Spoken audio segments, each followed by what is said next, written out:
High friends, welcome to my channel. तर माझ्यासोबत काय पचका झाला ना ते तर तुम्हाला पुढं समजेलच, त्यासाठी व्हिडिओ कंटिन्यू बघा। आणि मी घातली होती आज व्हायरल इंस्टाग्राम साडी, जी की सगळीकडेच खूप व्हायरल होती आणि मला थोडासा लेट झाला बरं का साडी घालायला, पण काय करणार, घेतली ना शेवटी। मग आम्ही निघालो हळदी कुंकवासाठी, कारण आज आहे गौरीपूजन। मग डेकोरेशन वगैरे कसं वाटते तुम्हाला नक्की मला सांगा। आरती वगैरे झाल्यानंतर ना आम्ही दुसऱ्या गौराईच्या घरी गेलो। इथली आरती वगैरे झाल्यानंतर इथले डेकोरेशन कसं वाटते ते पण मला नक्की सांगा। आणि ते म्हणजे सिंपलच होतं, पण तरी पण छान वाटत होत्या गौराई सगळीकडच्याच। आणि गौराई खरंच छानच वाटते, त्याचा साज वगैरे बघून खरंच भारी वाटतं। आणि हा झाला माझा पचका की मी साडी घातली होती पण त्याच्यावरचं मॅचिंग काही ब्लाऊज मी शिवलं नव्हतं, म्हणून मग मी साडी चेंज केली, कारण विदाऊट ब्लाऊज छान वाटत नव्हतं। आणि मला पण असं वाटलं की फोटोज काढायचे तर छान नाही वाटणार म्हणून, आणि साडी चेंज करून परत मी गौरी बघण्यासाठी गेले।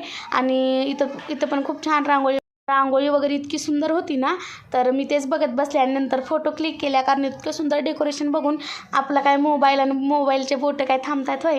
मग फोटो वगैरे काढून घेऊन ना मस्त असं आम्ही हळदी कुंकू घेतलं आणि घरी आलो। आणि वेदांत पण खूप एन्जॉय केलं बरं का। चलो बाय।